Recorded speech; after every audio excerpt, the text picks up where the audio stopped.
நானும் ஒண்ணு நினைச்சுக்கிறேன்.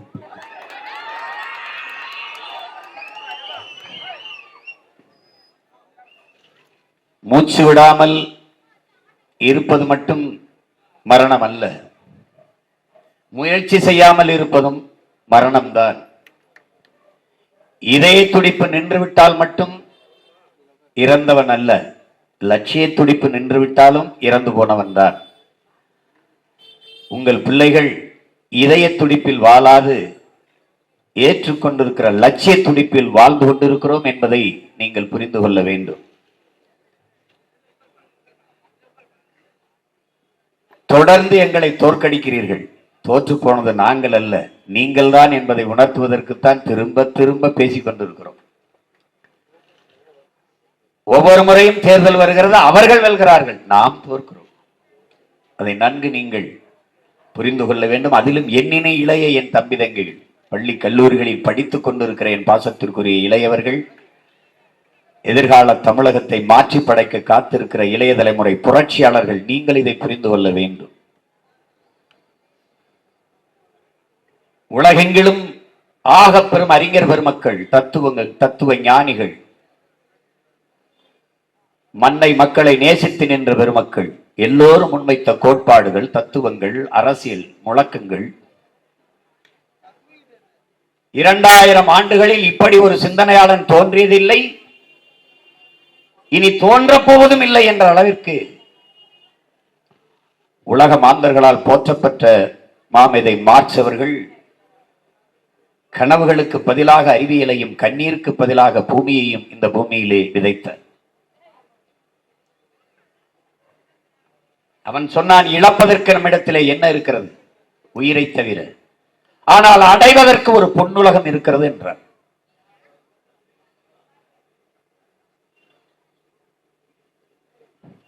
லெனின் வந்தார். உனக்கான அரசியலை நீ பேசவில்லை என்றால் நீ யாரை வெறுக்கிறியோ அவருடைய ஆட்சியிலே வாழ நேரிடுங்கிறார். இது யாருடைய வேலையோ என்று நீ எண்ணிக்கொண்டு கடந்து செல்கிறாய். என் அன்பு உடன் பிறந்தவனே, என் அருமை தங்கைகளே, என் பேரன்பு மிக்க பெற்றோர்களே, உங்களின் மூச்சு காற்றை நீங்களே சுவாசிப்பது போல உங்களுக்காக நான் சுவாசித்து நீங்கள் உயிர் வாழ முடியாது. உங்களின் உணவை நீங்களே எடுத்து உண்பது போல உங்களுக்கான உணவை நான் உண்டு உங்களுக்கு பசி ஆறாது. அதுபோல உங்களுக்கான அரசியலை உரிமையை நீங்களே போராடி பெற வேண்டும். அதுதான் அரசியல் என்பதை என் அன்பு மக்கள் புரிந்து கொள்ள வேண்டும். எப்படி உங்கள் மூச்சுக்காற்றை நீங்களே சுவாசிக்கிறீர்களோ, உங்கள் உணவை நீங்களே எடுத்து உண்கிறீர்களோ, அதுபோலவே உங்களுக்கான உரிமையை நீங்களே போராடி பெற வேண்டும். அதுதான் அரசியல். அதுதான் அரசியல்.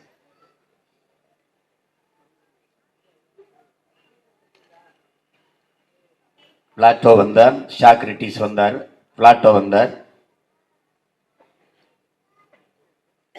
நீ அரசியல் வேண்டாம் என்று விலகி நின்றால் நீ யாரை அருவருக்கிறியோ அவனுடைய ஆட்சியின் கீழே வாழ நேரிடுங்கிறார் பிளாட்டோ. அரிஸ்டாட்டில் வந்தார். அரசியல் வேண்டாம் என்று நீ விலகி நிற்கலாம், ஆனால் அரசியல் உன் வாழ்க்கையிலிருந்து ஒருபோதும் விலகி நிற்காது என்றார். அது உன்னை விட்டு விலகாதராங்கிறார். எவ்வளவு பெரிய மேதைகள் எல்லாம் கற்பித்ததை கற்றோம். ஆனால் என்ன இந்த நிலத்தில் நடக்கிறது என்பதை நீங்கள் ஆழ்ந்து கவனிக்க வேண்டும். என் உடன் பிறந்தவர்களே, எனக்கு ஓட்டு போடுங்க, போடாது போங்க, என் தங்கையை வெல்ல வைங்க, வெல்ல வைக்காது போங்க, ஆனால் உங்களை விட்டு விட்டு நாங்கள் சென்று விடுவோம் என்று மட்டும் இந்த கருப்பு விடாது கருப்பு துரத்தி கொண்டே இருக்கும். நான் உன் வீட்டு வாசலில் நிற்கிறவன் அல்ல, ஊர் எல்லையில் நிற்கிற கருப்பணயசாமி ஐயனார் போல பெரிய அருவாளை வைத்துக் கொண்டு காவல் காக்கிற பிள்ளைகள் நாங்கள். ஆழ்ந்து கவனிக்க வேண்டும் இதை. வியட்நாம் விடுதலைக்கு புரட்சி செய்த ஹோசிமின் 1000 ஆண்டுகள் நாம் அடிமையாக வாழ்வதை விட சுதந்திரமாக சாவது மேலானது என்ற முழக்கத்தை முன்வைத்தார். அது அவருடைய அரசியல்.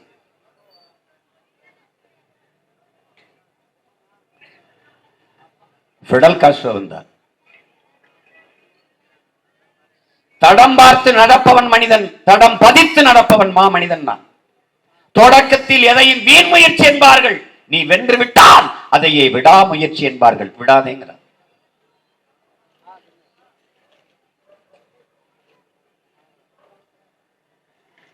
நீ போகிற பாதையில் உனக்கு எந்த எதிர்ப்பும் இல்லையா, திரும்பி வா. அது வேற யாரோ சென்ற பாதை, நீ போக வேண்டிய பாதை இல்லை. நீ போகிற பாதையில் உனக்கு அடக்குமுறை, ஒடுக்குமுறை, இடையூறுகள், தடை எல்லாம் இருக்கிறதா, அதுதான் சரியான பாதை, அதிலே போங்கிறான். அதான் உங்க பிள்ளைய செஞ்சுக்கிட்டு இருக்கோம். யாரு? Fidel Castro. அவனுடைய தளபதி சேகுவேரா வந்தார். உலகில் எந்த நாடு அடிமைப்பட்டு கிடக்கிறதோ அந்த நாடெல்லாம் என் தாய் நாடு.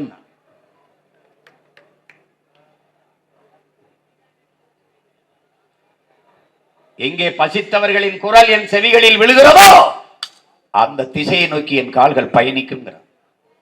அது அவன் முன்வைத்த அரசியல். எண்ணற்ற புரட்சியாளர்கள் எவ்வளவோ கோட்பாடுகளை முன்வைத்து உரிமை இழந்த அடிமைப்பட்டு கிடக்கிற அந்தந்த தேசிய இனங்களின் உரிமைக்கு போராடி விடுதலை பெற்றார்கள்.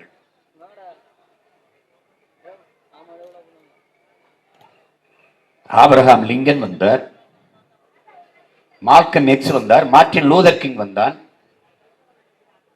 இந்த ஒரு இடைத்தேர்தலில் நின்று ஒரு தொகுதியில நின்று 2 ஆண்டு பதவி, இது என்ன செய்வாய் சீமான்? அப்படி பார்க்க முடியாது. மார்ட்டின் லூதர் கிங் சொல்கிறான், ஏன் மொத்த படிக்கட்டையும் பார்த்து பயந்து வியந்து நிற்கிறாய்? நம்பிக்கையோடு முதல் படியில் ஒரு அடியை எடுத்து வையடா.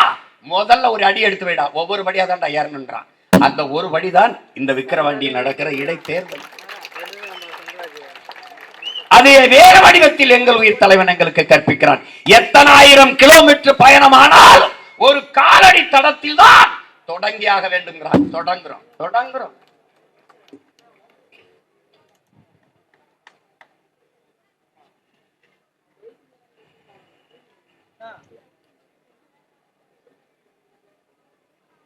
அங்கே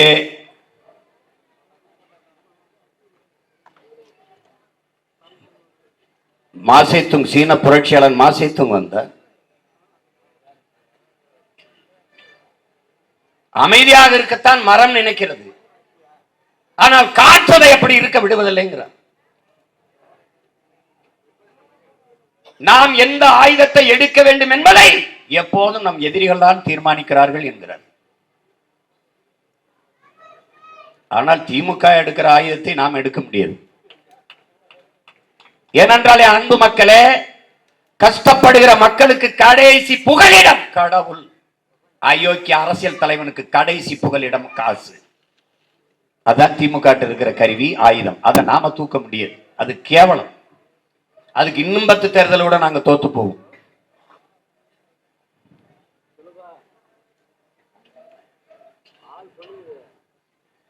கொள்ளையடிச்சு வாழ்றத, திருடி வாழ்வத பெருமையா வாழ்ற வாழ்க்கை, பெருமை சாதனைன்னு பேசுறது இந்த திராவிட. அதனாலதான் திருடர்கள் முன்னேற்ற கழகம் நாம சொல்றது காரணம் தான். ஒரு சிந்தனை கூட நல்ல சிந்தனை வராது. ஒரு சிந்தனை கூட நல்ல சிந்தனை வராது. வாயை திறந்தா போய் ஏமாற்று. நாங்க தான் படிக்க வச்சோம். உங்க நெஞ்ச தொட்டு சொல்லுங்க, குடிக்க வச்சது நீங்க, படிக்க வச்சது எங்க தாத்தா காமராஜ். இன்னைக்கு பேசுகிற, பாராளுமன்றத்தில் பேசுகிற என் அன்பண்ணன் ராசா அவர்கள் பெரியார் திறந்த பள்ளிக்கூடமா, காமராஜர் திறந்த பள்ளிக்கூடமா? எதுல படிச்சீங்க? பெரியார் வந்து படிக்க வைத்தார். அண்ணாதுரையை, நெடுஞ்செழியனை, அன்பழகனை, மதியழகனை அவங்களெல்லாம் யார் படிக்க வச்சது?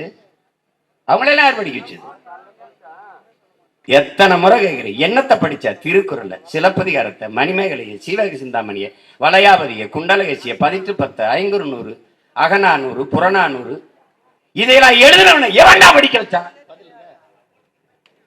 பதில் இருக்கா? இதைத்தான் நீ படிச்ச. அதை எழுதுனவனை எவன் படிக்க வச்சான்? உலகத்தின் முதல் மொழி தமிழ், மூத்த மாந்தன் தமிழன், ஆதியில் பண்பட்டு நாகரிகம் அடைந்த முதல் இனம் தமிழ் பேரினம்.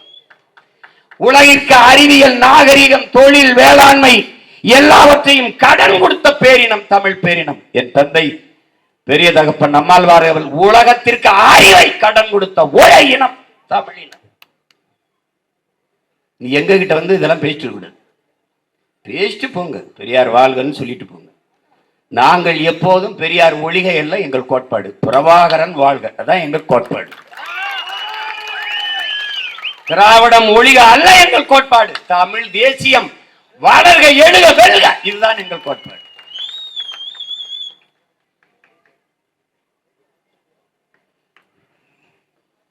புரட்சியாளர் அம்பேத்கர் வந்தார். 1000 ஆண்டுகள் நாம் அடிமையாக வாழ்வதை விட ஒரு நொடியேனும் வீரமாக சுதந்திரமாக வாழ்ந்து சாவது மேலானது என்று அரசியலை முன்வைத்தார். மிக எளிய கோட்பாடு தான் அன்பு உடன் பிறந்தவர்களே. இந்த குலத்திலே ஆடு குளித்து விட்டு செல்கிறது, தண்ணி அறிந்து விட்டு செல்கிறது, மாடு குளித்து விட்டு செல்கிறது, நீர் அறிந்து விட்டு செல்கிறது. உன்னை போல எலும்பு நரம்பு ரத்தம் சதை பசி உறக்கம் கனவு கண்ணீர் கொண்ட சக மனிதன் இந்த குளத்தில் நீர் குடிக்க கூடாதா, குளிக்க கூடாதா? இந்த கேள்வியை எழுப்புவதுதான். அதனால்தான் புரட்சியாளரின் அரசியல் அவர் முன்வைத்த அரசியல். அது தாழ்த்தப்பட்ட மக்களுக்கான அரசியல் என்று கருதுவது எவ்வளவு தவறானது என்று புரிந்து கொள்ளுங்கள். உலகெங்கிலும் எங்கெங்கு மானுட சமூகம் அடிமைப்படுத்தப்பட்ட ஆழ்தளத்தில் வீழ்த்தி அழுத்தப்பட்டிருக்கிறதோ அத்தனை மாணவ சமூகத்திற்கான விடுதலைக்கான சிந்தனைதான் புரட்சியாளர் அம்பேத்கர் அவர்கள் முன்வைத்தது என்பதை அறிவார்ந்த தமிழ் சமூக தம்பிதங்கள் புரிந்து கொள்ளும். தாழ்த்தப்பட்ட மக்களுக்கான இடஒதுக்கீடை அம்பேத்கர் பெற்றுத் தரவில்லை. அது வெள்ளைக்காரன் காலத்திலே கொடுக்கப்பட்டு விட்டது. அவர் போராடி பெற்று தந்தது ஒடுக்கப்பட்ட பிற்படுத்தப்பட்ட மக்களுக்குத்தான், பிசி எம்பிசி என்று அழைக்கப்படுகிற மக்களுக்குத்தான் புரட்சியாளர் அம்பேத்கர் போராடி உரிமையை பங்கீடை பெற்று தந்தார் என்பதை அறிவார்ந்த தம்பிதங்கள் படித்து அறிந்து தெரிந்து கொள்ளும். இங்கே விபி சிங்கை போற்றுகிறார்கள், எல்லோரும் பேசுகிறார்கள். சட்டசபை ஐயா விபி சிங் அவர்களை, சமூக நீதி காவலர் விபி சிங் அவர்களை நாம் நினைவு கூறுகிறோம். நினைவு கூறு, அவருக்கு சிலை. ஆனால் விபி சிங்கின் சிந்தனையிலே 69 விழுக்காடு இடஒதுக்கீடை திணித்தவன், கொண்டு போய் சேர்த்தவன். இந்தியாவில் இருக்கிற எல்லா மாநில முதல்வர்கள், ஒடுக்கப்பட்ட பிற்படுத்தப்பட்ட மக்கள், அவருடைய தலைவர்கள், பழங்குடி மக்களின் தலைவர்கள், நாட்டின் முதல் குடிமகன் எல்லோரையும் சந்தித்து இந்த இடஒதுக்கீடுக்கான தேவையை எடுத்து எடுத்து பேசி ஒற்றை மகனாக மண்டல் என்கிறவர் தலைமையிலே மண்டல் கமிஷனை அமைக்க வைத்து 69% இடஒதுக்கீடை பெற்று தந்த பெருமகன் நம்முடைய தாத்தா ஆனமுத்து என்பதை எவரும் மறுக்க முடியாது, மறக்கவும் கூடாது. இன்னைக்கு விபி சிங்குக்கு சிலை மதிக்கிறேன், நாளை உங்கள் மகன் வந்தால் எங்கள் ஐயா ஆனமுத்துக்கு சிலை விழா. ஏன் பேர் சொல்லு திராவிடன? சரி தர்க்கம் செய். நீ பெற்றுக் கொடுத்தியா, எங்க ஐயா ஆனமுத்து பெற்றுக் கொடுத்தாரு? பேசு பாப்ப, உனக்கு என்ன தகுதி இருக்கு? என் தங்கச்சி காளியம்மா சொன்ன மாதிரி வீடு வீடுக்கு எண்ணி எத்தனை ஓட்டுன்னு நோட்டை கொடுக்க உனக்கு முடியுது. வீடு வீடுக்கு எந்தெந்த சாதி எங்க இருக்கு நீ எண்ணி அவனுக்கு இடஒதுக்கீடு கொடுக்க முடியாதாடா? டே எப்படி இருக்கு பாருங்க. இந்த சாதி இந்த ஓட்டு, இந்த வீட்டுல இத்தனை ஓட்டு 10 ஓட்டு இந்த நீட்டு நோட்டு, இந்த நோட்டு நீட்டு இல்ல. நீ அவன்கிட்ட நீ என்னாலு வன்னியரா, நீ என்னாலு குயவரா, நீ என்னாலு நாவிதரா, நீ என்னாலு என்ன நெசவாளரா, முதலியாரா, நீ யாரு ரெட்டியா இல்லை செட்டியா, என்னன்னு கணக்கெடுக்க முடியாதா? சொல்லு. உடையாரா? யார் நீ?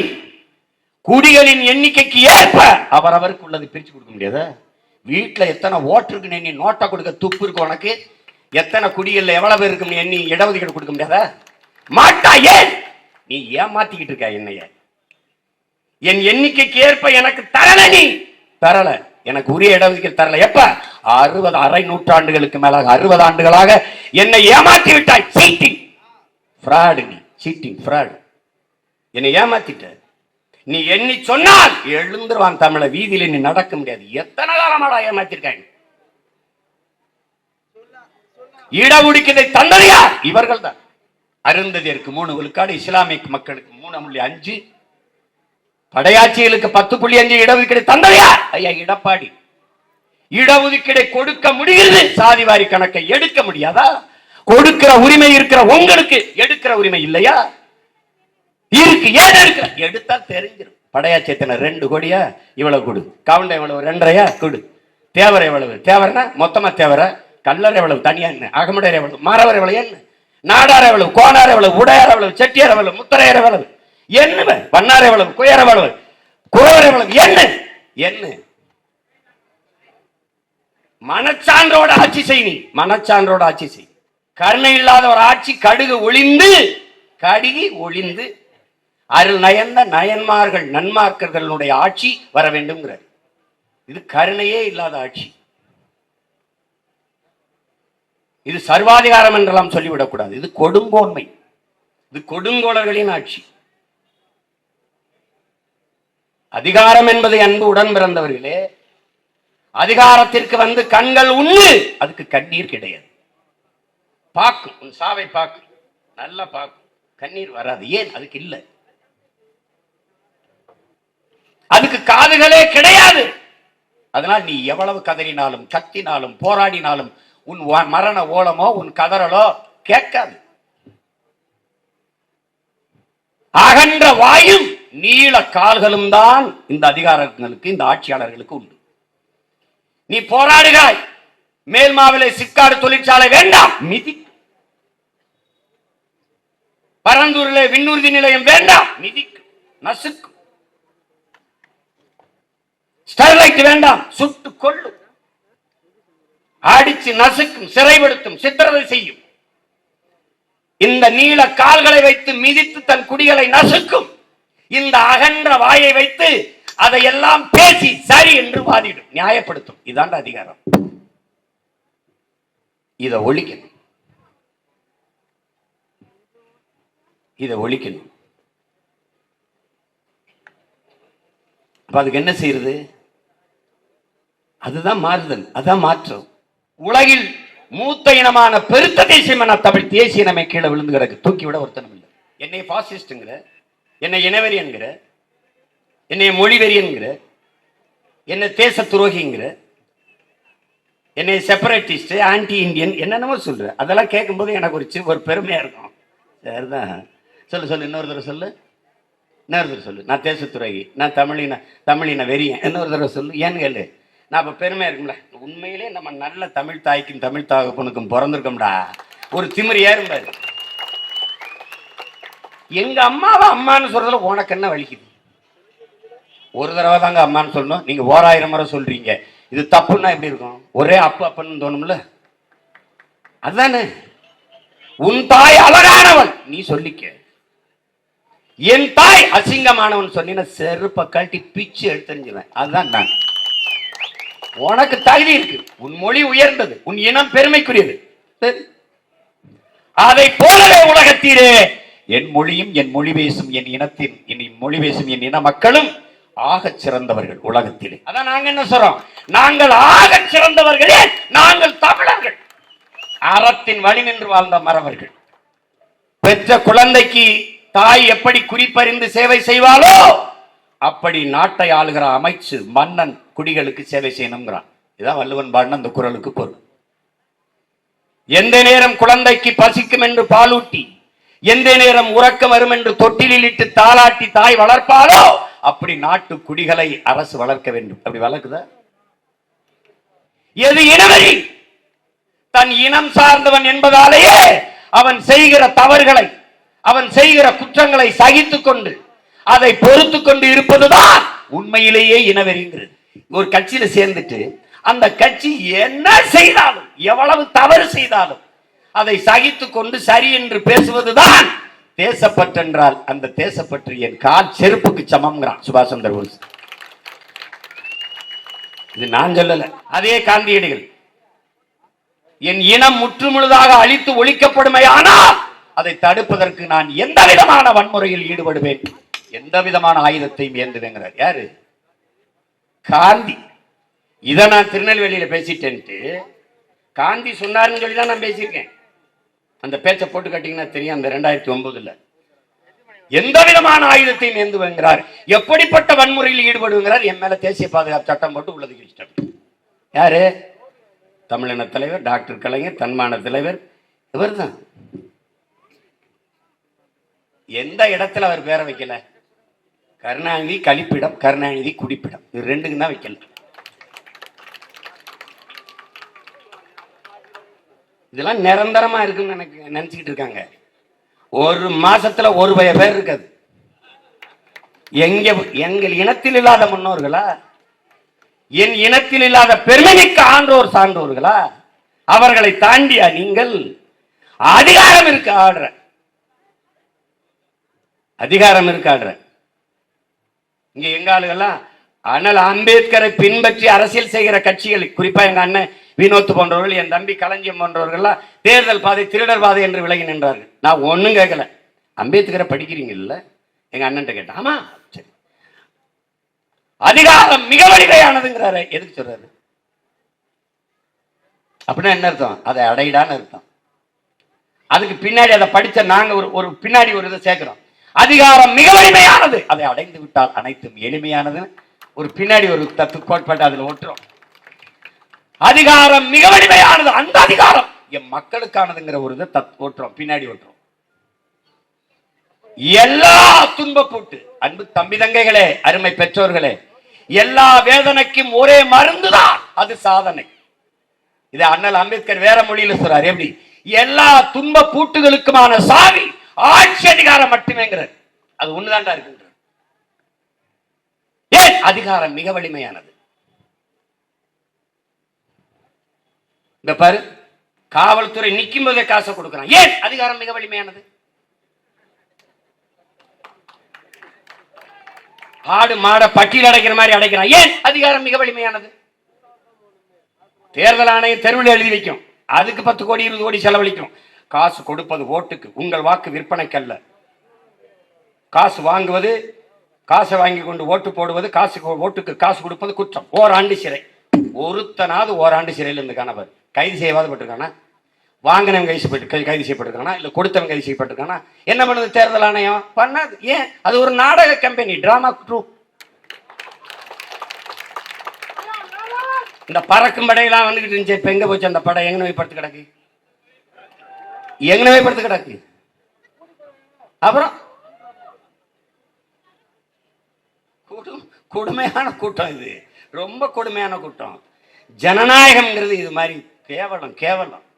ஒரு பாட்டு, ஏதோ ஒரு பாட்டு, அது ஒரு படத்துல, ஐயா பாலச்சந்தர் படம் தான் நினைக்கிறேன். அதாவது கையில காசு வாயில தோசை, குத்தின முத்திர கொடுத்தாங்க சில்லற, வாழ்க ஜனநாயகம் வாழ்க பணநாயகம். ஐய வெங்கல மாதிரி கொடுமை. என்ன பாடியாச்சு, பேசியாச்சு, ஆடியாச்சு. எம்பிட்டு காலத்துக்கு கத்துறது? எம்பிட்டு காலத்துக்கு? இதயத்திலிருந்து பேசுங்கிறேன். அதையும் தாண்டி நாங்க ஈரக்குலையிலிருந்து பேசி பார்த்துட்டோம். ஒன்னும் செய்தி வரல. அதுல அநீதியை கண்டு அதை எதிர்க்க துணிவில்லாதவள் சகித்துக் கொள்கிறான். எதுக்குப்பா பிரச்சனை நமக்கு? வாப்பா, நமக்கு எதுக்குப்பா தம்பி, விடுப்பா, எல்லாரும் பேசாம போயிட்டு இருக்கா, நீ எதுக்குப்பா, வாப்பா, நமக்கு எதுக்குப்பா வம்பு, நமக்கு எதுக்குப்பா பிரச்சனை? இதுதான் நாட்டுக்கு பிரச்சனை. இது என் பிரச்சனை, உன் பிரச்சனை. அதை நல்லா கவனிச்சுக்கணும். அப்ப அநீதியை கண்டு அச்சம் கொண்டு எதிர்த்து நிற்க துணிவில்லாதவன் சகித்துக் கொள்கிறான். தொடர்ச்சியாக சகித்துக் கொள்கிறவன் அடிமையாகிறான். இப்ப நீங்க அடிமை, நான் அடிமை. என்ன அநீதி தெரியுது? மதிப்புமிக்க உன் உரிமையை, ஒரு வேட்டி, ஒரு சேலை, 1000 500 காசு, 200 ரூபாய் காசு, ஒரு சாப்பாடு, இதற்கு வாங்கி கொண்டு போகிறான். அநீதி. இதை சகித்துக் கொள்கிறோம். எதற்கு இந்த கல்வி? எதற்கு படிக்கிற? எதற்கு மூளை என்ற உறுப்பு? எதற்கு சிந்திக்கிற ஆற்றல்? இதெல்லாம் எதற்கு? சிந்திக்க வேண்டும். சிந்தித்தால் சந்தேகங்கள் வரும். சந்தேகங்கள் வந்தால் ஏன், எதற்கு, எப்படி என்ற கேள்வி வரும். அந்த கேள்விதான் அறிவின் பிறப்பிடம். அதான் பகுத்தறிவுங்கிறான். அப்ப நீ சிந்திக்கிறியா? சந்தேகம் வருதா? எதுக்கு நீ காசு கொடுக்குறான்? நமக்கு இது எதுக்கு காசு கொடுக்குறான்? நீ காசை வச்சுக்க, நல்ல ஆட்சியை கொடு. காசை வச்சுக்க, குடிக்க தண்ணியை கொடு. காசை வச்சுக்க, படிக்க கல்வியை கொடு. காசை வச்சுக்க, பயணிக்க பாதையை கொடு. காசை வச்சுக்க, தடையில்லாத மின்சாரத்தை கொடு. கேட்க முடியல. ஏன்? இந்த ரோட்டை ஒழுங்கா போட்டியா? கேட்க முடியாது. ஏன்? நீ நோட்டை வாங்காம ஓட்டா போட்டியா? அவன் அட உடனே கேட்பான். உனக்கு என்ன இருக்குது கேட்க? ஒரு நேர்மையற்ற தலைவன் நாட்டை ஆளுகிற போது தன் நாட்டு குடிகளிடத்திலே நேர்மை இருக்கக்கூடாது என்று அவன் நினைப்பான். அதை சாகடிக்க நினைப்பான். ஏன்? ஒரு நேர்மையற்ற தலைவன் ஆளுகிற போது நாட்டின் குடிகள் நேர்மையாளர்களாக இருந்தால் கேள்வி கேட்பார்கள், கிளர்ச்சி செய்வார்கள், புரட்சி செய்வார்கள். அவன் ஆட்சி அதிகாரத்தில் இருக்க முடியாது, நிலைக்க முடியாது. இதான். அதனால என்ன பண்ணுவான்? நான் 2 பொண்டாட்டி ஒரு 2 வப்பாட்டி வச்சிருக்கேன்னா எல்லா அமைச்சரும் வச்சுக்க. என் மகனுக்கு சீட்டு கொடுக்குறேன்னா ஓ மகனுக்கு சீட்டு. ஏன்? கேள்வி கேட்கிற தகுதி அவனுக்கு இருக்கக்கூடாது. நான் 5000 கோடி கொள்ளையடிக்கிறேன்னா உனக்கு 500. மொத்த வெள்ளத்தையும் வீட்டில் வச்சுக்கிட்டு லேசா அப்படி எடுத்து நாக்க நீட்டு தடை விட்டு போறது. அதான் அந்த 500. அதான் 500.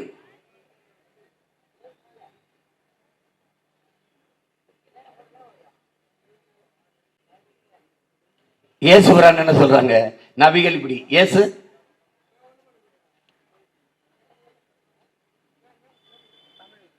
உன் இனம் சார்ந்த ஒருவனே உன்னுடைய ஆட்சியாளனாக இருக்கணுங்கிற, உன்னை ஆள்பவனாக ஆக்கு. உன் இனம் சார்ந்த ஒருவனை, உன் இனம் சாராத அந்நியன் ஒருவனிடத்திலே உன் ஆட்சி அதிகாரத்தை ஒப்படைக்காதேங்கிற. அவர் சொன்னா இறைவாக்கு, தேவதூதர் வாக்கு.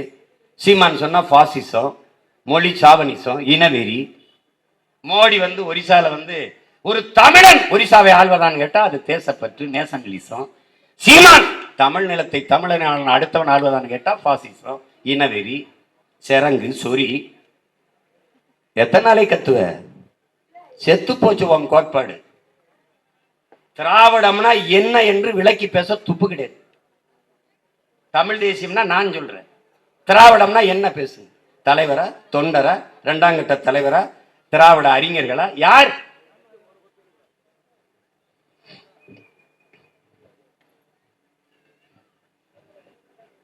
பூரா ஏமாற்று, வெற்று ஏமாற்று.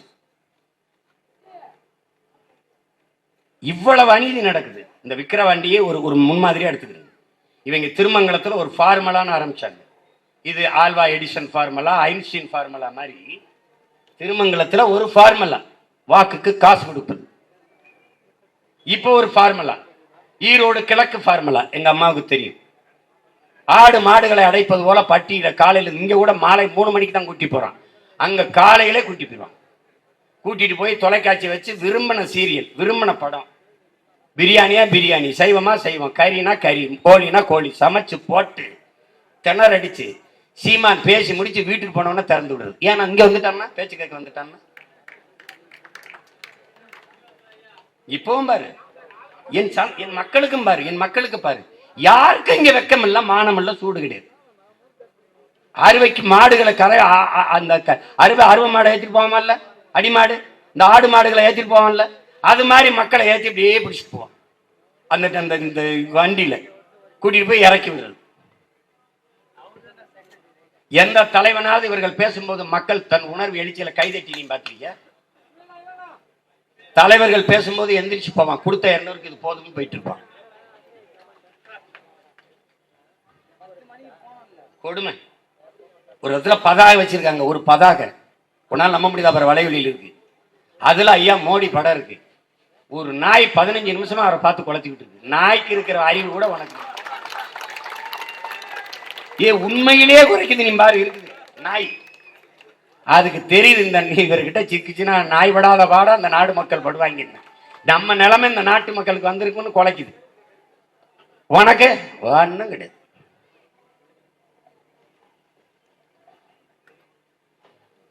அவன் அதிகாரம் எதற்கானது பாரு. இப்ப ஐபிசி இந்த செக்ஷன் அந்த எல்லா சட்டத்துல மாத்துறாங்கன்னாங்க, நீ நல்லா கவனிச்சு பாரு. அதுல என்ன, அண்ணல் அம்பேத்கர் வகுத்த சட்டம் திருத்தம். அவன் அதிகாரத்துக்கு வந்த பிறகு அந்த சட்டத்தின் பெயர்களை எல்லாம் கொடுஞ்சட்டமாக கொண்டு வரதை தவிர்த்து அதுக்கு மேல சமஸ்கிருதத்தில் பெயர் வைக்கிறாங்க. இந்தியன் பீனல் கோட் அப்படி இல்லை, அது என்ன தண்டனை சட்டம் அப்படி இல்லை. இப்போ அதாவது பாரதிய நியாய சங்கீதா, பாரதிய நியாய சங்கீதா, சமஸ்கிருதம். ஏன்? அதிகாரம். செத்து போன அவர்கள் தாய்மொழியை உயிர்ப்பிக்க துடிக்கிறது. நாங்கள் செத்து கொண்டிருக்கிற எங்கள் தாய்மொழியை உயிர்ப்பிக்க அதிகாரத்தை அடைய துடிக்கிறோம். ரெண்டுக்கு இருக்கிற வேறுபாடு தான். செத்து போன அவர்கள் தாய்மொழியை உயிர்ப்பிக்க அதிகாரத்தை வைத்துக் கொண்டு துடிக்கிறார்கள். நாங்கள் செத்து கொண்டிருக்கிற எங்கள் தாய்மொழியை மீட்க, காக்க, உயிர்ப்பிக்க அதிகாரத்தை அடைய துடிக்கிறோம். இவ்வளவுதான். திராவிடர்களுக்கு என் மொழி செத்தா என்ன? என் மொழி செத்தா தான் அதிகாரத்தில் இருக்க முடியும். படையாட்சியும் பறைய நாங்க சண்டை போட்டு செத்தா என்ன? நாங்க செத்தா தான் அதிகாரத்தில் இருக்க முடியும். சொந்த ரத்தங்களுக்குள் யுத்தம் சிந்துகிற ரத்தத்தை நக்கி குடிக்கிற ஓநாய்கள் தான் இந்த திராவிட இந்திய ஓநாய்கள். இந்த காங்கிரஸ், பாரதிய ஜனதா, இந்த திராவிட பன்னிகளில் ரத்தம் குடிக்க ஒட்டி இருக்கிற உண்ணிகள் தான் இந்த கட்சிகள். தனித்துவமே கிடையாது. தனித்துவம்னா பிரபாகரன் பிள்ளைகளுக்கு தான் தனித்துவம் இருக்கு. இவங்களுக்கு எப்படி இருக்கும்? எங்க ஐயா அம்பேத்ராஜன் சொன்னார்ல, அம்பேத்ராஜன் நடக்க முடியாதவனுக்கு ஊன்றுகோல்டா கூட்டணி இல்ல. கூட்டமாக நிற்பவனுக்கு துணிவோ வீரமோ தேவையில்லை. தனித்து நிற்பவனுக்கு தான் துணிவும் வீரமும் தேவைப்படுது. நாங்கள் தனித்து நிற்கிறோம். காரணம், நாங்கள் வீரர்கள். உலகத்தின் தலை சிறந்த வீரன் பிரபாகரன் என்ற பெருமாவீரனின் பிள்ளைகள். அஞ்சுவதும் அடிவடிவதும் தமிழர் பரம்பரைக்கு கிடையாது. பயம் என்பது கோழைகளின் தோழன், வீரனுக்கு எதிரி. எந்த வீரனும் கண்ணீர் ஏந்த மாட்டான். கண்ணீர் கோழைகளின் ஆயுதம் தான். அதனால நீ தோக்கடி என்ன வந்து எனக்கு என்ன ஆயிடுச்சு? யார்கிட்ட தோத்தேன்? என் தம்பிட்ட, எங்க அம்மாட்ட, பெரியம்மாட்ட, சின்னம்மாட்ட. நீ மனு கொடுக்க மட்டும் என்னை தேடுவ, ஓட்டு போட அவனுக்கே போடுவ. அதானே ஒரு அடிப்படை அறிவு தானே. நோட்டை வாங்கிட்டு ஓட்ட வைக்கிற, அவன் அந்த ஓட்டை வாங்கிட்டு நாட்டை வைக்கிறான்.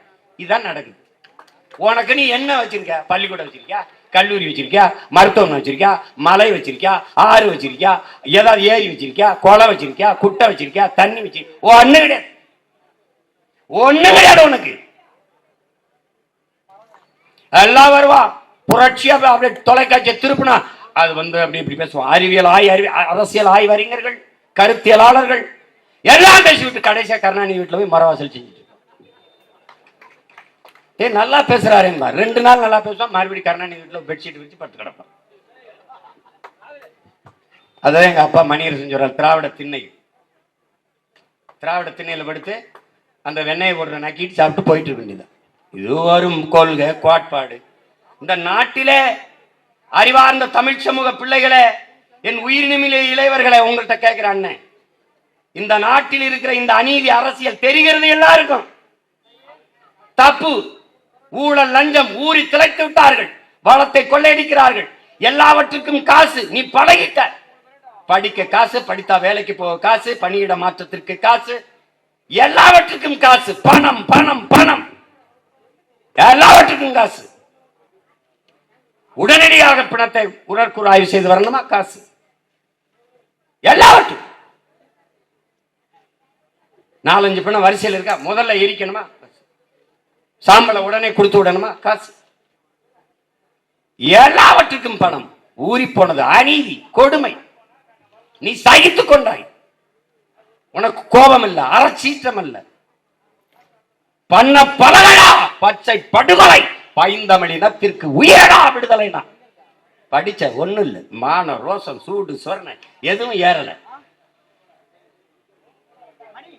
உன்னை திட்டமிட்டு வீழ்த்தினார்கள் இந்தியர்களும் திராவிடர்களும். உனக்கு மொழி பற்று, இனப்பற்று இருக்கவே கூடாது என்று முடிவெடுத்தார்கள். சாதி பற்று, மதப்பற்றை ஊட்டினார்கள். சாதி ஒரு கொடும் போதை, மதம் ஒரு கொடும் போதை. இதை வைத்து அரசியல் செய்வர்கள் எப்படிடா சாராயத்தை ஒழிப்பார்கள்? சாராய போதை எப்படி தடுப்பார்கள்? எல்லாம் ஒண்ணுதான் அவனுக்கு. உனக்கு நிறைய நேரம் கொடுத்தா சிந்திப்ப. ஐயா ஐஏஎஸ் சகாயம் இருக்காங்கல்ல, அவங்க என்ன சொல்றாங்கன்னா, ஐஏஎஸ் பயிற்சிக்கு போகும்போது மக்களுக்கு கற்பிச்சிடாத. கற்பிச்சிட்டினா அறிவு தெளிவு பெற்றுட்டான்னா கேள்வி எழுப்புவான். கேள்வி எழுப்ப நம்மள்கிட்ட பதில் இருக்காது. அதனால என்ன பண்ண, மக்களுக்கிட்ட நெருங்காத, அவனுக்கு கற்பிச்சிடாத. இதான் ஐஏஎஸ்க்கு ட்ரைனிங்ல கத்துக் கொடுக்குறது. நீங்க எப்படி எப்படி இருக்கு பாரு. ஒரு தடவை ஐயா என்னை கூப்பிட்டு, தலைவரே தான் கூப்பிடுவாங்க. தலைவரே இதை நீங்க பேசுங்க. என்னங்க ஐயா? நான் இந்த டாஸ்மார்க் இதுக்கு மேலாளர், அதாவது அந்த அதிகாரியா போட்டிருந்தாங்க ஐயாவுக்கு. அப்போ வியாபாரம் குறைஞ்சிருச்சு. சில பகுதியில் போய் ஐயா மேற்பார்வையிடுறாங்க, அதை சூப்பர்வைஸ் பண்ணுறாங்க. அப்போ ஏன் 2 மாசமா வியாபாரம் குறைஞ்சிருச்சு அப்படின்னு கடை நிர்வாகிகள், அந்த விற்பனையாளர்கள் இந்த மேலாளர்கள்ட்ட கேட்குறாரு, ஐயா ஐயா அடுத்த வாரத்திலிருந்து சரியாயிருமையா, இந்த இழப்பை அதில் ஈடு கட்டிடலாமையா. அடுத்த வாரத்திலிருந்து எப்படி சரி பண்ணுவீங்க? ஐயா காலேஜெலாம் திறந்துருவாங்கய்யா, கல்லூரிலாம் திறக்க போகிறாங்கய்யா, அது திறந்துட்டா இந்த 2 மாதம் இழப்பு இருக்குல்லைங்க, எல்லாம் அதை ஈடு கட்டிடலாங்கய்யா. அப்படின்னா நம் பிள்ளைகள் படிக்க போகிறார்களா குடிக்க போகிறார்களான்னு பாரு. கல்லூரி திறந்தால் டாஸ்மார்க் வியாபாரம் அதிகரிக்கும்னு விற்பனை மேலாளர்கள் ஐயா சகாயத்திட்டு சொல்றாரு. அவர் வருத்தப்பட்டு நாடு எதை நோக்கி போகுது பாருங்க, நீங்க பேசுங்கன்னு. நானும் தான் பேசுறேன், நீனும் தான் கேட்கிற, என்ன ஆகுது? சாராய கடையை மூட முடியாது என்று சொல்லுவதற்கு நீ வாக்கு செலுத்துகிறாய். நான் வந்தா மூடுவேன்னு சொல்றவன ஏற்று கூட பார்க்க மாட்டேற. அப்புறம் என்னை கேட்பாங்க, நீ முதல் கையெழுத்து எதுக்கு போ? முதல் கையெழுத்து முதலமைச்சர் கையெழுத்து தான் போடுவேன், இல்லைன்னு செல்லாது இல்ல. முதல் கையெழுத்து முதலமைச்சர், அதுக்கப்புறம் அடுத்த கையெழுத்து. இதுக்கெல்லாம் ஒரு கையெழுத்தா? போடுறா எழுத்து, மூடுறா பூட்ட போடுற. வந்த உடனே 4 மாசத்துல கல்லு கடையை திறந்துடுவேன். பணம் 3 மாசம், அதுக்கப்புறம் தென்னை 24 எப்பவும் இருக்குது. தென்னம்பால், பனம்பால், மூலிகை சாறு கடையெல்லாம் திறந்து நிறுத்திட்டு மூடுறான்னு. அவன் கோவிக்க மாட்டான். எங்கால போய் கல்ல போய் குடுறா குடுறா போட, போய் குடிச்சு சந்தோஷமா போட. உழைக்கணும். சோம்பி உட்கார்ந்தான்னு வச்சுக்க, வீட்டு வாசல் பச்சை மட்டையை வச்சு வெளுத்து விட்டுருவேன். வாரி எங்க பார்த்தாலும் 1.5 கோடி பேர் வட இந்தியா உட்காந்துட்டான். ஏன்? நீ உழைப்பிலிருந்து வெளியேற்றப்பட்டாய். உன் இன வரலாற்றை தெரிந்து கொள்ளின் உடன் பிறந்தவனே, முதலில் நீ எங்கிருந்து வெளியேற்றப்பட்டாய்? எங்கிருந்து? கோயில்களிலிருந்து வெளியேற்றப்பட்டாய். கோயில்கள் உன் வழிபாட்டு தலம் மட்டுமல்ல, உன் வரலாற்று பேர் ஆவணம். உன்னுடைய வரலாற்று குறிப்புகள் கோயில்களின் மதில் சுவர்களில் கல்வெட்டுகளில் பொறிக்கப்பட்டிருக்கு. அங்கிருந்து வெளியேற்றின. நீ வெளியேறிட்ட. வரலாற்றிலிருந்தும் வழிபாட்டிலிருந்தும் வெளியேறின. உன் மொழி வெளியேறிச்சு, சமஸ்கிருதம் உள்ள போயிடுச்சு, செத்துட்ட. பிறகு எங்கிருந்து? வரலாற்றிலிருந்து வெளியேறிட்ட, மொழியிலிருந்து வெளியேறிட்ட. அப்படி இப்படி உன் இன வாழும். கல்விக்கூடங்களில் உன் தாய்மொழி இல்லை, வெறும் பாடமொழி ஆக்கினார்கள். பயிற்று மொழியாக இருந்து உன் தாய்மொழி பாடமொழியாச்சு. பாடமொழியாக உன் தாய்மொழி விருப்ப மொழியாச்சு. எந்த தமிழனும் விரும்பல, உன் மொழி அங்க செத்துருச்சு, முடிஞ்சுக்கது. பிறகு நீ உழைப்பிலிருந்து இப்போது வெளியேற்றப்பட்டுக் கொண்டிருக்கிறாய். இந்த உழைப்பின் தேவை அப்படியே இருக்குது. கொத்தனார் வேலைக்கு தேவை, ஆசாரி வேலைக்கு தேவை, இப்ப சாலை ஓட தேவை, கருவறுக்க தேவை, கரும்பு வெட்ட தேவை, வாழைத்தார் வெட்ட தேவை, அப்ப நெல் இருக்க தேவை. எல்லாத்திற்கும் இந்த வேலைக்கான தேவை அப்படியே இருக்கு. ஆனா நீ வரல. அப்ப வேற ஆளு நிரப்பினான். அவன் யார்? வட இந்திய. இவன் வேலை கொடுத்தா பரவாயில்ல, அவனுக்கு குடும்ப அட்டையும் ஓட்டுரிமையும் கொடுத்துற. ஓட்டுரிமை இன்னைக்கு கொடுப்பாய், நாட்டை ஆளுகிற உரிமையை நாளைக்கு கொடுப்பாய். நீ சொந்த நிலத்தில் அடிமையாவை உன்னை அடித்து விரட்டுவான்.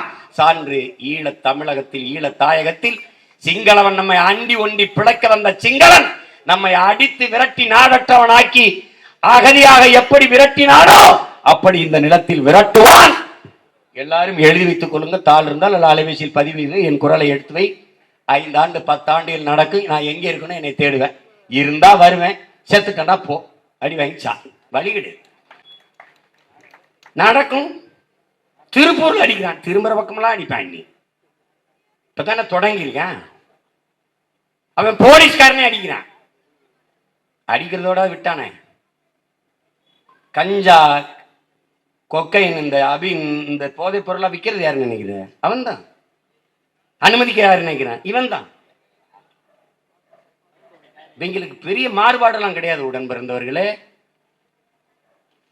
எப்படி அடிச்சாம் பாரு. 100 நாள் வேலை திட்டம்னு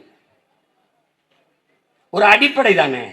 இந்தியா போன்ற ஒரு வளரும் நாடு, ஒரு ஏழ்மை நாடு. இந்தியா ஏழை நாடு. ஏழை நாடு எப்படி சொல்ற? 28 விழுக்காட்டு மக்கள் இரவு உணவு இல்லாமல் தூங்க செல்கிறார்கள்.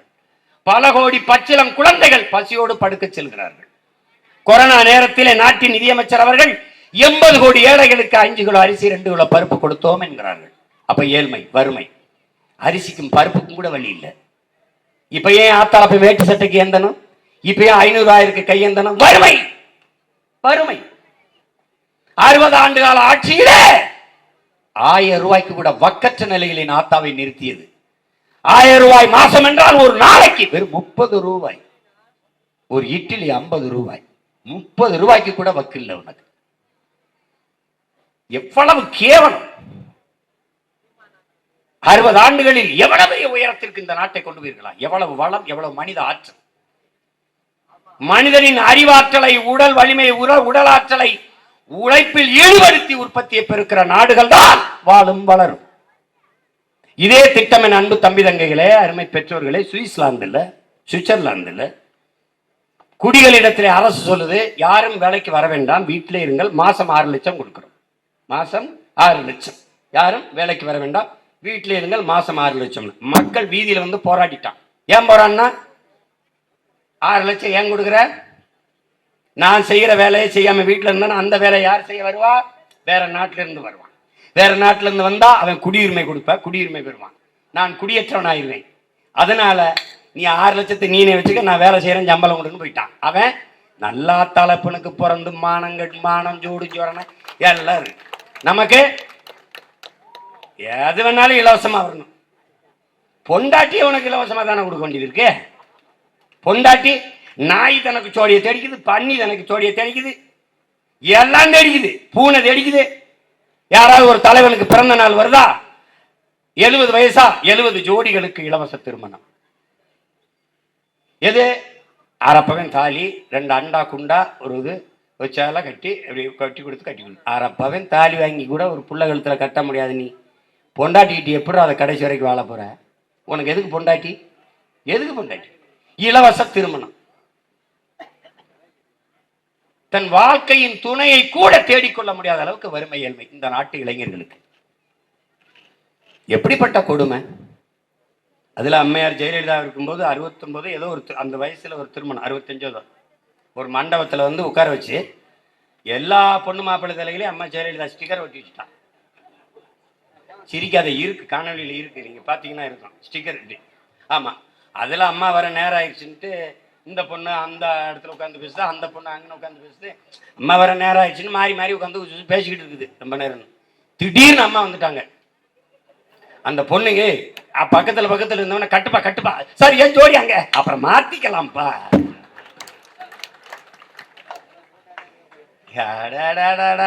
நீ தான்டா தன்மானத்துக்கு உயிரை விட்டவன். மயில் நீப்பின் உயிர் வாழா கவரிமான் அண்ணான் மானம் வரின்னு உன் மறையில் இதுதான். நீ தான் மானத்துக்கு உயிரை விட்டவன். நீ தான் கொடுமை.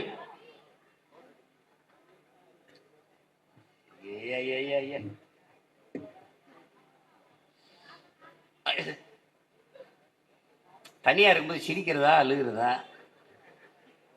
இல்லை நம்ம பைத்தியமா எல்லாரும் பைத்தியமா?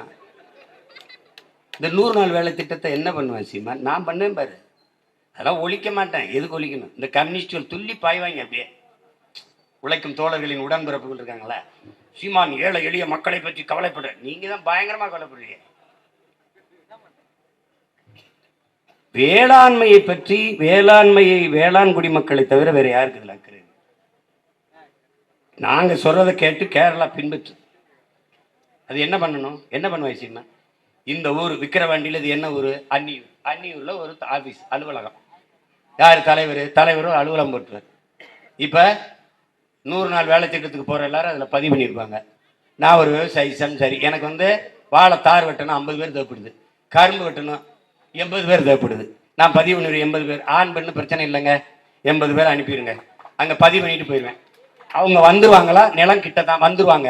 என் இடம் இங்க இல்லை, வர முடியாதுங்கன்னா நான் ஒரு வண்டியை வச்சு ஏற்றிட்டு போயிடுவேன். அங்கே சாப்பாடு கொடுத்துருவேன். வெட்டிட்டு கரை ஏறுவாங்க. நான் 500 ரூபா கூலி எண்ணி கொடுத்துருவேன். இங்க வந்து அலுவலகத்துல வந்து அரசு 300 கொடுக்குதா, இந்த 300 500 800ஓட வீட்டுக்கு போவான். உழைப்பு, இந்த உடல் ஆற்றல் உழைப்புல ஈடுபடுத்தி விளைச்சல் வேளாண்மை வருது. கரும்பு வருது, வெல்லம் வருது, அரிசி வருது, பருப்பு வருது, எல்லாம் விளையுது. ஏன்னா உழைப்பை நாங்க உற்பத்தியில ஈடுபடுத்துறேன். உழைப்பை, உடல் ஆற்றலை உற்பத்தியில ஈடுபடுத்தி உற்பத்தியை பெருக்கிறேன், உழைப்புல ஈடுபடுத்தி. அப்ப இங்க 800 கொண்டு வரேன், வறுமை ஒழியுது. 60 வயசுக்கு மேல சும்மா இருக்க, நீ வீட்டுல இருமா, உனக்கு இந்த 300 ரூபாய் வந்துடும், ஓய்வூதியம் மாதிரி நீங்க சாப்பிட்டுக்கிட்டு இருங்க. 50 55 வயசுக்கு இருக்கிறவன் வா, நாத்து நடு, கருதரு, எல்லாம் பண்ணு. சரி, இப்படி பாரு, இந்த திட்டம் வந்து எத்தனை வருஷம் ஆச்சு? இந்த 100 நாள் வேலை திட்டத்துல நட்டு வச்ச மரங்கள் எத்தனை? ஒரு நாளைக்கு ஒரு மரக்கனை நட்டு வளர்த்திருந்தா கூட இந்த நாட்டை பல கோடி மரங்களை உருவாக்கி பச்சை போர்வையால் இந்த பூமியை போத்திருக்கலாம். ஏன்? அறிவுள்ள அக்கறை உள்ள மக்களை மண்ணை காதலிக்கிற தலைவன் ஆண்டு இருந்தா அது நடந்திருக்கும். நான் பார்ப்பேன் இந்த வேப்ப மரத்தை, மரம் மரம் வேம்பு, மூலிகை மூலிகை. விளம்பரத்துல பார்த்தா உங்க பற்பசையில் நீம் இருக்கா, இவன் தான் அந்த நீம். இப்ப இதை வித்துட்டாங்க, இமயமலையில் இருக்கிற வேம்பின் நீம். இமயமலை போயிட்டாங்க, ஏன்னா ரொம்ப தூரம். இமயமலை வேம்பாம்பியா, இந்த வேம்பு தாங்க. இது பார்ப்பேன், பறவை பட்சிகளின் கூடு, அதற்கு உணவு, நிழல், மரம், மழை மழை மண்ணின் வரம், என் மூச்சு காற்று காற்று என்னுடைய ஆக்சிஜன், மரம் அப்படின்னு நான் வணங்குவேன். அவன் வருவான் திராவிடன் இந்தி, மரம் காசு பணம் துட்டு வெட்டு, வெட்டி முடிச்சுட்டு போயிட்டான். கொடுமை. மலையை பார்த்தா மலை, என் தாயின் மார்பு, என் பூமி தாயின் மார்பு, என் தாயின் மார்பிலிருந்து பால், பூமி தாயின் மலை மார்பிலிருந்து அருவி, என் தாயே மலை,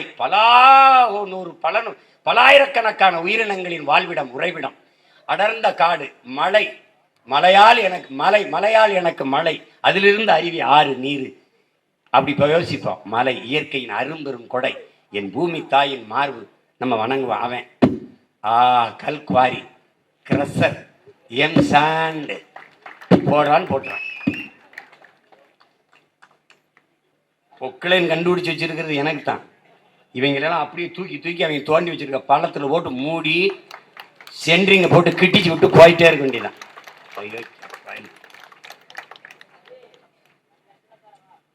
என்ன தேவைன்னு அப்படிலாம் இல்லாம எப்படிங்க வீடு கட்டுவீங்க? காரைக்குடிக்கு வாடா, என் ஊருக்கு வா, நாட்டரசங்கோட்டைக்கு வா. என் பாட்டெல்லாம் அப்படித்தான், ஆத்தப்பு மண்ணப்புறம் அள்ளி மலையப்புறம் நொறுக்கி தான் மாடி கட்டினானடா. என் பாட்டன் கட்டிருக்க பெருவுடைய ஆத்து மண் அள்ளி தான் விட்டானடா, கட்டினானடா. உங்களை தொலைக்கின இருங்க. ஏதோ நடந்துருச்சு. 100 நாள் வேலை திட்டம். இப்ப நீட்டுக்கு தீர்மானம். என் தம்பி வேற அந்த தீர்மானத்தை வரவேற்கிறேன்னு வேற சொல்லி வச்சிருக்கிற. அப்படி நீட்டுக்கு தீர்மானம் போட இந்த திமுகவுக்கு என்ன தகுதி இருக்கு, அருகதை இருக்கு? நீட்டை பத்தி பேச ராகுல் காந்திக்கு என்ன யோக்கியதை இருக்கு? நீட்டு மணிப்பூரை பத்தி பேசணுன்ற மோடிய நீ குஜராத்தை பத்தி பேசினாங்களா இந்த திமுக அன்னைக்கு? நீங்க எல்லா பேரும் சேர்ந்து தமிழீழ மண்ணில் என் தாய் தந்தையரை நக்காதங்க 1,70,70,000 பேரை கொன்னீங்களா, அதை பேசுவீங்களா? நீங்க செத்தா உங்களுக்கு உயிர் சர்க்கரையில் இருக்கு, எங்களுக்கு சாக்கடை சகதியில் இருக்காடா. உங்களுக்குலாம் சந்தனம், எங்களுக்கு சாக்கடை சகதி. அப்படியா அப்படியா அப்படியா? கண்ணு முன்னாடி என் மக்களை கதற கொண்டு வச்ச கொலகார பாவிகள், மானங்கட்ட இனம்னால உனக்கு மறந்துட்டு 10 சீட்டுக்கு ஓட்டு போட்டு வெல்ல வைக்கிறான். இந்த மானங்கட்ட கூட்டம் கேவலம் கேவலம். உலகத்தில் எந்த இனத்திற்கு இது பிறந்தாலும் ஒரு சீட்டு வெல்ல முடியாது. திணறடா பஞ்சாப்ல காங்கிரஸ் சிக்கி திணறுது. இன்னைக்கு புதிதா வந்த அரவிந்த் கெஜ்ரிவால் ஆட்சியை கொடுத்துட்டு திணறுது. ஏன்னா அவன் மானஸ்தன். இந்த காங்கிரஸ் விடுதலை சிறுத்தைகளை விட பெரிய கட்சியா சொல்லு? ஏன் எங்க அண்ணன் திருமாவளவனுக்கு 10 சீட்டு கொடுத்தா ஆகாதா? ஒரு சீட்டு பொது தொகுதியில் இருக்கிற கொடுக்க துப்பு இல்லை அவனுக்கு. எது காங்கிரஸுக்கு என் இனத்தை கொன்னதுக்கு பரிசு அவனுக்கு 10 சீட்டு? எதுக்கு? தனியா நிக்க சொல்லு, டெபாசிட் வாங்க சொல்லு. எனக்கு கீழே கீழே கீழே கிடப்பான். 110 ஆண்டு கால கட்சி, நாங்க தான் சுதந்திரம் வாங்கி கொடுத்தோம். யாருக்கு அந்த சுதந்திரம்? யாருக்கு யாருக்குடா அந்த சுதந்திரம்? நீ வாங்கி கொடுத்த சுதந்திரம் எனக்கா எனக்கா எனக்கா? வெள்ளைக்காரர்ந்து போராடிய சுதந்திரம் எங்களுக்கு நினைச்சோம். இனிமே ஒரு விடுதலை போராட்டம் தேவைப்படுது. இந்த கொள்ளைக்காரர்கிட்ட இருந்து எங்களுக்கு ஒரு விடுதலை, அதுக்கு ஒரு சுதந்திர போராட்டம் தேவைப்படுது. நீட்டை கொண்டு வந்தது யார்? அந்த கேள்விக்கு ஆட்ட பதில். நீட்டை கொண்டு வந்தது, நீட்டு தேர்வை கொண்டு வந்தது காங்கிரஸ். கூட இருந்து அதற்கு கும்மி அடித்து ஆதரவு அளித்து கையெழுத்திட்டது திமுக. கத்தியை கூறாக தீட்டி மோடி கையில் கொடுத்தது இவர்கள். இப்போது குத்துகிறார் கொல்லுகிறார், குத்துகிறார் கொல்லுகிறார் கத்திக்கிட்டு இருந்தா இப்படி. கத்தியை கொடுத்த புண்ணியவானே நீதானே சாமி, எல்லாம் நீதான். நீட்டு நீ தான், சிஐஏ நீ தான், என்ஆர்சி நீ தான், என்ஐஏ நீ தான், எல்லாம் நீ தான், இடி நீ தான், எல்லாம் நீ தான் கொண்டு வந்த. நீ பெத்து பேர் வச்ச, அவ ஹார்லிக்ஸ் போன்விட்டா கொடுத்து ஊட்டமா வளர்க்கிறாரு, அவ்வளவுதான்.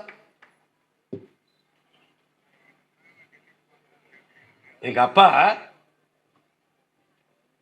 ஒரு தடவை பேசிக்கொண்டிருக்கும் போது, அப்பா நம்மாழ்வார் அவர்கள், மகனே, உலகத்தில் எந்த தீய திட்டத்திற்கும் நீ வேறு தேடி போனால் அது அமெரிக்காவில் இருக்கும் நாங்க. அதே மாதிரி இந்தியாவில் இருக்கிற எந்த தீய திட்டத்திற்கும் வேறு தேடி போனால் அது காங்கிரசின் கையில் தான். தமிழ்நாட்டில் எந்த தீய திட்டத்திற்கு வேறு தேடி போனால் அது ஐயா கருணாநிதியின் கையில் தான் இருக்கும். இவங்களுக்கு தெரியாம வந்துருச்சா அணுவுல, இவங்களுக்கு தெரியாம வந்துருச்சா ஸ்டெர்லைட், இவங்களுக்கு தெரியாம வந்துருச்சா மீத்தேன். சொல்லு. எங்க ஐயா டிஆர் பாலு பெருமையா பேட்டியில சொன்னது இருக்கு. நானும் எங்க அண்ணன் பழனி மாணிக்கம் தான் இந்த மீத்தேன் திட்டத்தை, இந்த பயாகஸ் எடுக்கிற திட்டத்தை கொண்டு வந்தோம் என்று பெருமையா பேட்டி கொடுத்தது இருக்கு. அது மக்கள் கொந்தளிச்சவனா ஐயா ஸ்டாலின் துணை முதல்வராக இருக்கும்போது கையெழுத்து போட்டார். எல்லாம் கொந்தளிச்சவனா நான் தெரியாம போட்டேன்ட்டார். அப்ப நம்ம என்ன சொல்லுவோம், அப்படியே தெரியாம அன்னாரி வளையத்தை எனக்கு எழுதி வச்சு ஒரு கையெழுத்து போட்டு விட்டுருங்க, தெரியாம போட்டு விட்டுருங்கள.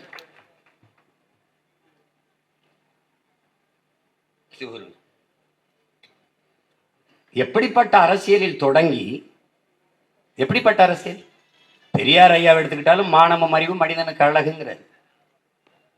உயர்ந்த சாதி என்று நீ கருதிக்கிறியா, உனக்கு கீழே தாழ்ந்த சாதி எவனும் இல்லைன்னு எண்ணிக்கை, பிரச்சனை இல்லைங்கிறார். அவர் முன்வைத்த அரசியல் ஆணுக்கு பெண் சம உரிமை வேணுங்கிறார். கேட்கிறாரு, 2 குழந்தைக்கு மக்கள் தொகை அதிகமா இருக்கு, பாப்புலேஷன் இன்க்ரீஸ் ஆகிட்டே போகுது. இந்த மால்தஸின் கோட்பாடு, பொருளாதார தந்தை மால்தஸின் கோட்பாடு, நான் பொருளாதாரம் படிச்சேன். அவர் என்ன சொல்றாருன்னா, ப்ரொடக்ஷனும் பாப்புலேஷனும் சம விகிதத்தில் முன்னேறணும், உற்பத்தியும் மக்கள் தொகையும். உற்பத்தி குறைவாக இருந்து மக்கள் தொகை அதிகரிச்சா அந்த நாடு பற்றாக்குறையில் ஸ்கேர்சிட்டியில தான் போய் நிற்கும். அதான் இங்க பிரச்சனை. இங்க மக்கள் தொகை ஏறிக்கிட்டே போகுது, உற்பத்தி குறைஞ்சிக்கிட்டே போகுது, ப்ரொடக்ஷன் கம்மியாயிட்டு இருக்குது. அப்ப மக்கள் தொகையை கட்டுப்படுத்தணும், பிறப்பின் விகிதத்தை கட்டுப்படுத்தணும். அப்ப குடும்ப கட்டுப்பாடு அப்படின்னு ஒண்ணு கொண்டு வர சொல்றாரு. அதை நேரு எதுக்குறாரு. நேரு என்ன சொல்றாரு, 2மே பெண் குழந்தை ஆயிடுச்சுன்னா கொல்லிவோட புள்ள வேணுமேனு ஒண்ணு கேட்பாங்களே இந்த நேரு. அப்ப ஒரு காலத்துல தர்க்கம் நடக்குது. அங்க இருக்கிற பெரியவங்க எல்லாம் சொல்றாரு, அப்ப ஆண் குழந்தை ஒண்ணு வேணும்னு சொல்லுவானே, கொல்லிவோட புள்ள வேணும்னு. இப்ப பெரியாருக்கு பொம்பளை கொல்லி போட்டா புணம் வேகாதான்னு கேட்கிறார். அவர் முன்வைத்த அரசியல் அது என்ன பாரு, இந்த ஃபேமிலி பிளானிங், இந்த 20 நிமிஷ திட்டத்தில் இந்த குடும்ப கட்டுப்பாட இந்தியாவிலே ஒரே ஒரு மாநிலம் தான் கடைபிடிச்சது. காரணம் இந்த திராவிடங்க பிறப்பின் விதத்தை கட்டுப்படுத்திட்டாங்க. இப்ப சுத்தமா கட்டுப்படுத்த தம்பி மேன் சொல்ற மாதிரி டாஸ்மார்க்கை திறந்து விட்டு நம்ம சின்ன பிள்ளையா படிச்சுட்டு இருக்கும்போது 5-6 குழந்தை 6-7 குழந்தை பிறக்கும்போது பிறப்பினத்தை கட்டுப்படுத்த ஆசிரியர்களை பயன்படுத்தி 20 நிமிஷ திட்டத்தின் மூலம் முக்கோணத்தை போட்டு நாம் இருவர் நமக்கு இருவர் எல்லா பள்ளிக்கூட சோர்லையும் இருக்கும். நீங்க பார்த்தா இருக்கும். வீடு வீடுக்கு வந்து நம்ம தந்தை தாய் கிட்ட எல்லாம் பேசி 2 குழந்தைகளுக்கு மேலான குடும்ப கட்டுப்பாடு பண்ணாங்க. அந்த ஆசிரியர்களுக்கு ஊக்கத்தொகை கொடுத்தாங்க. இது அப்போ பிறப்பின் விகிதத்தை கட்டுப்படுத்த. கொஞ்ச நாள் கழிச்சு நாம் இருவர் நமக்கு ஒருவர், அது பேருந்துல விளம்பரம் வந்துச்சு. கொஞ்ச நாள் கழிச்சு நாம் இருவர் நமக்கு எதுக்கு இன்னொருவர் அப்படின்னு விளம்பரம் வந்துச்சு. இப்ப சரக்கு அடிச்சு கால் நூற்றாண்டா என்ன ஆயிடுச்சுன்னா 22 ஆண்டுகளுக்கு மேல இருக்குது இந்த டாஸ்மார்க். இப்ப என்ன ஆயிடுச்சுன்னா அவனுக்கு உயிரணுக்கள் குறைஞ்சு ஒரு உயிரை உருவாக்குற திறனற்று போனதுனால தெருவுக்கு தெரு செயற்கை கருத்தரிப்பு மையங்கள் வந்துருச்சு. 25 ஆண்டு தான் இருக்கு, கால் நூற்றாண்டுல முழுக்க முடிஞ்சிருச்சு. இப்ப இதை பத்தி எந்த கவலையும் இவர்களுக்கு கிடையாது. அதிகமாக பிறப்பின் வைத்து கட்டுப்படுத்தி மக்கள் தொகையை குறைத்த ஒரு மாநிலம் இருக்குன்னா தமிழ்நாடு தான். முடிஞ்சு. ஐயா, நான் இறை நம்பிக்கை அற்றவன், ஐயா பெரியார் சொல்றாங்க. நான் சிவனை வழிபடுவதில்லை, ஆனா நீங்க வழிபடுகிறீங்க. அந்த சிவனை தன் உடலில் பாதியை தன் துணைக்கு பார்வதிக்கு சக்திக்கு கொடுத்து விட்டு அர்த்தநாரீஸ்வரர் என்று சரிபாதி தன் உடலில் பாதியை கொடுத்து நிற்கும் போது நீ இதேண்டா 50 விழுக்காடு பெண்களுக்கு இடஒதுக்கீடு கொடுக்க யோசிக்கிற? வணங்காத நானே சொல்றேன் பெண்களுக்கு கொடுன்னு. உன் கடவுளே கொடுத்துருக்கான், நீ கொடுறாங்க, அவனை கும்புற நீ கொடுக்க மறுக்கிறியங்கிற இந்த கோட்பாட்டை நம்ம ஏற்கிறோம். அதே இதுல நல்லா கவனிங்க, பெண்களுக்கு இடஒதுக்கீடு கொடுங்கள் என்று நான் சொல்வதை நீங்கள் கட்டிய மனைவியை மனதில் வைத்து சிந்தித்தீர்கள் என்றால் உங்களுக்கு வெறுப்பாக இருக்கும். உங்களை பெற்ற தாய், உங்கள் உடன் பிறந்த அக்கா தங்கைகளை நினைவில் கொண்டீர்கள் என்றால் நான் கேட்பது சரி என்று படுங்கிறது. நான் என் தங்கச்சிக்கு தான் கொடுக்குறேன். 50 விழுக்காடு பெண்களுக்கு தேர்தலில் நிற்க இடம். கல்வி, வேலைவாய்ப்பு, அரசியல், அதிகாரம் அனைத்திலும் 50 இடம், 50 விழுக்காடு. அதுதான் பிரபாகரன் பிள்ளைகளின் பெருங்கனவு. இன்னைக்கு கொடுத்திருக்கோம்னா இது பெருமைக்கு அல்ல, எங்கள் பிறவி கடமை. அதை செய்கிறோம். நான் என் தங்கைக்கு கொடுக்குறேன், என் அக்காவை கொடுக்குறேன், என் அம்மாவை கொடுக்குறேன், என் சின்னம்மாவை கொடுக்குறேன். அந்த பெருமிதம் உங்களுக்கு இருக்கணும். அது அவர் முன்வைத்த அரசியல். பேரறிஞர் அண்ணா அவர்கள் ஏழையின் சிரிப்பில் இறைவனை காண்போம். ஏன் இதுவரை நீ இறைவனை காணல? ஏன்னா எந்த ஏழையும் சிரிக்கல. ஏழை சிரிச்சா தானே இறைவனை காண முடியும். அவர் முன்வைத்த அரசியல். ஒன்று அண்ணா அவர்கள் பேசுகிறாங்க பாரு.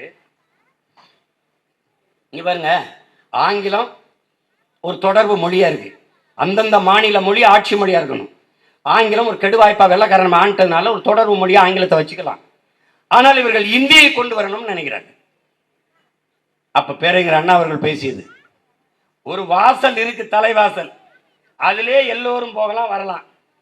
மாடு இதுல வந்துடும், பசுமாடு. சின்னதா இங்க ஒரு கதவு இருக்கணுங்க. எதுக்குன்னு கேட்டா கண்ணுக்குட்டி வர்றதுக்குண்ணா.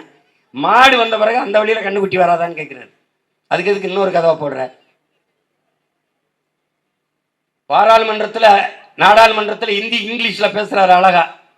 அங்க இருந்த ஒரு வட இந்திய எம்பி எந்திரிச்சு சொல்றாரு, அண்ணாதுரை இங்கிலீஷ்ல இவ்வளவு அழகா பேசுறீங்க, நீங்க மட்டும் 3 மாசத்துல நீங்க ஹிந்தி படிச்சா அழகா ஹிந்தி பேசலாம், 3 மாசத்துல கத்துக்கலாம் அப்படின்னா. ஆமா, அதுக்கு மேல இதுல கத்துக்கிற என்ன இருக்குன்னு அப்படி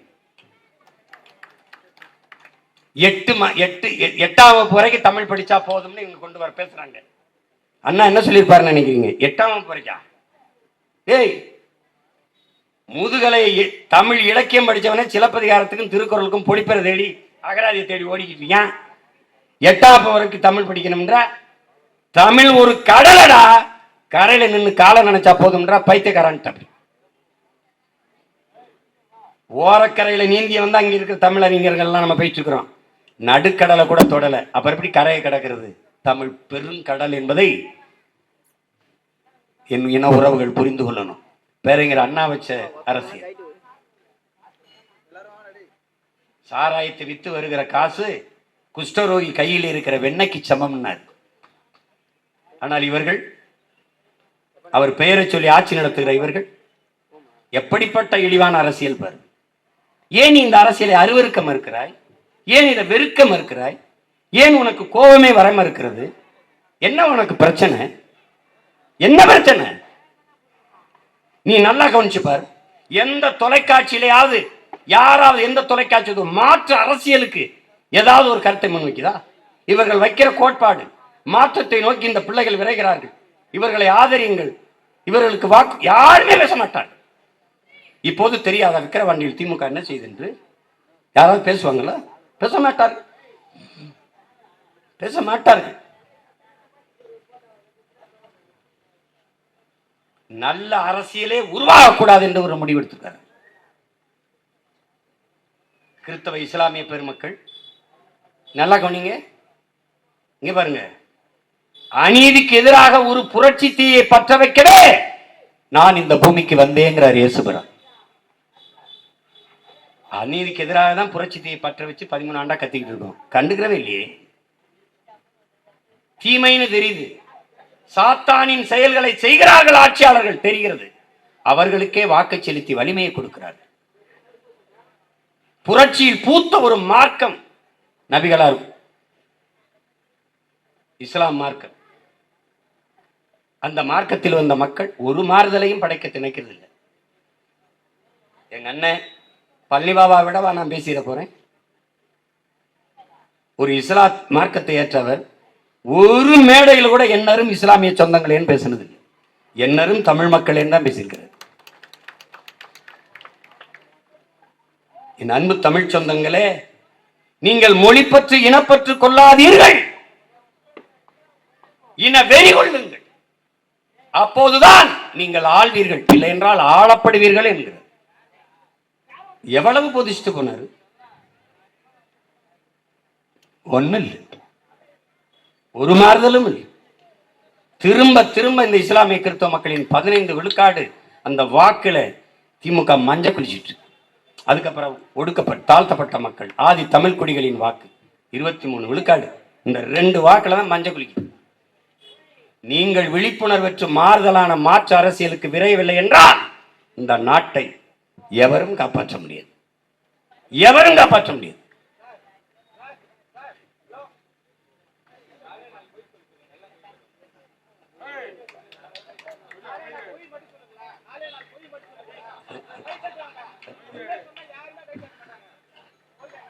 இதுல எங்களுக்கு கற்பித்தவர் தம்பி, எங்களுக்கு நான் கற்றுக்கிட்ட தத்துவம் விவேகானந்தர் சொல்றார், உண்மைக்காக எதையும் விட்டுக் கொடு, எதற்காகவும் உண்மையை விட்டுக் கொடுக்காதேங்கிறது.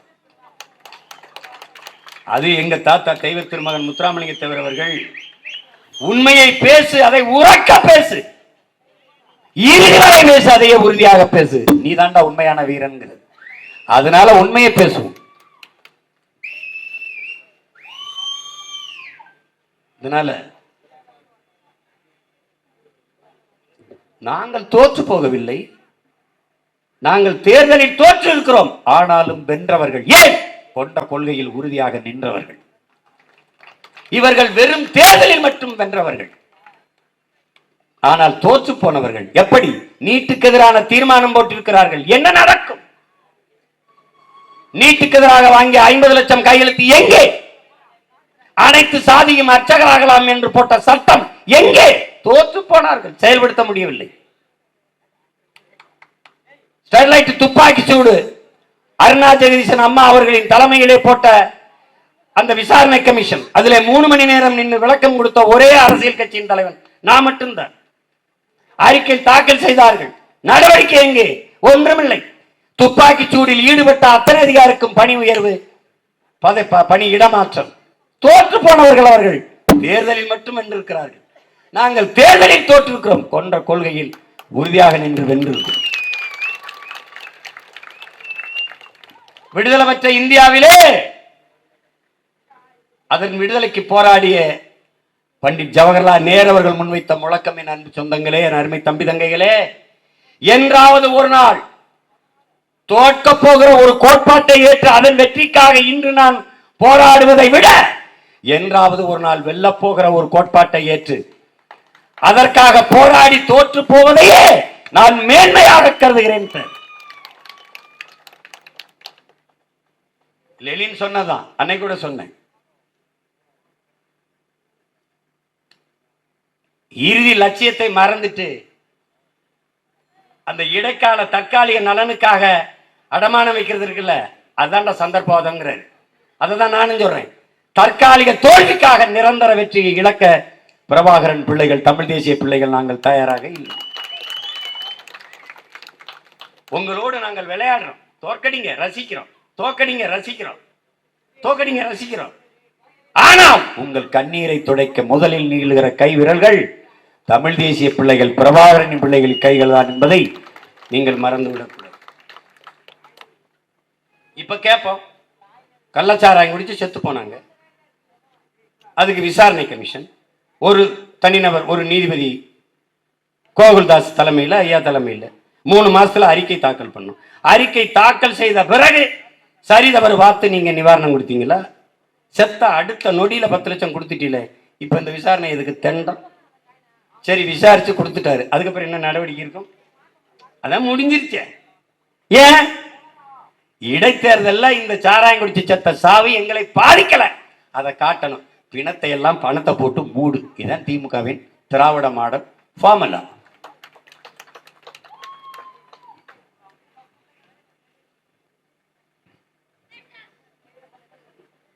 பார்த்துக்கிட்டே இருக்கு. நீங்க வச்சிருக்க காசெல்லாம் ஒரு நாள் கரையான் தின்ட்டு போகுதா இல்லையான்னு மட்டும் பாரு. இது ஒரு ஆட்சி முறை. இவ்வளவு கல்வி கற்ற இளைஞர்கள் இருக்கீங்க, படிக்கிற பிள்ளைகள் இருக்கிறீங்க, உலக அரசியலை உள்ளங்கையில வச்சு பார்க்குறீங்க.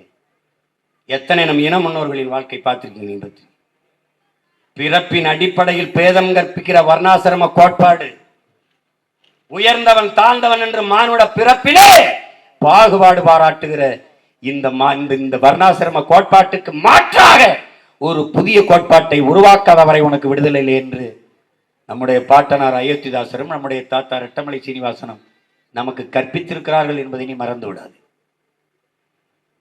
முதல்ல உளவியல் நிமிர்வு உனக்கு தேவைப்படுது.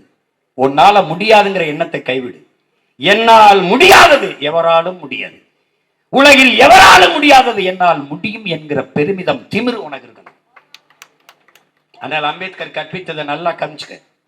நீ யாருக்கோ உழைக்கிறாய் என்கிற எண்ணத்தை கைவிடு. யாருக்கோ வேலை செய்யறோம், யார் அதை கைவிடுறாங்கிற கைவிடு. நீ பிறந்த பெருமை மிக்க சமூகத்திற்காக உழைக்கிறாய் என்ற பெருமிதமும் திமிரும் கொண்டு நீ என்ன நோக்கத்தை கொண்டிருக்கிறாயோ அதில் அசைக்க முடியாத அழுத்தமான நம்பிக்கை கொண்டிருக்கிற. இந்த நாம் தமிழர் கட்சியில வெல்லுமா? அது ஓட்டு போட்டா ஜெயிக்குமா? கைவிடுறா. வெல்லும். அசைக்க முடியாத அழுத்தமான நம்பிக்கை கொள்றா, வெல்லும்டா. 2016 4.5 லட்சம், இன்னைக்கு 36 லட்சம். நீங்க 13 ஆண்டுங்கிறீங்க. முதல் 5 ஆண்டுல நாங்க போட்டியே போடல. முதல் 5 ஆண்டுல போட்டியே போடல. 2016 தான் தேர்தலுக்கே வந்தோம்.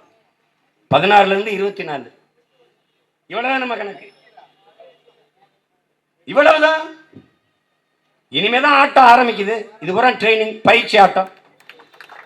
இதெல்லாம் warm up match, show match. இனிமேதான் ஆட்டம், இனிமேதான் ஆட்டம். தவிர இந்த மக்களுக்கு வழியே கிடையாது. ஏன்னா நம்மளை மாறி பேரன்பு கொண்டு காதலிக்க யாரும் கிடையாது. எனக்கு தெரியும் மரங்களை எப்படி நட்டு வளர்க்கணும், கல்வியை எப்படி என் மக்களுக்கு கொடுக்கணும், தண்ணீரை எப்படி கொண்டு வந்து சேர்க்கணும், மருத்துவத்தை எப்படி கொடுக்கணும், பசி இல்லாமல் எப்படி என் நாட்டை மாற்றணும் எனக்கு தெரியும். ஏன்னா எங்கள் தலைவன் எங்களுக்கு கற்பித்தது அப்படி.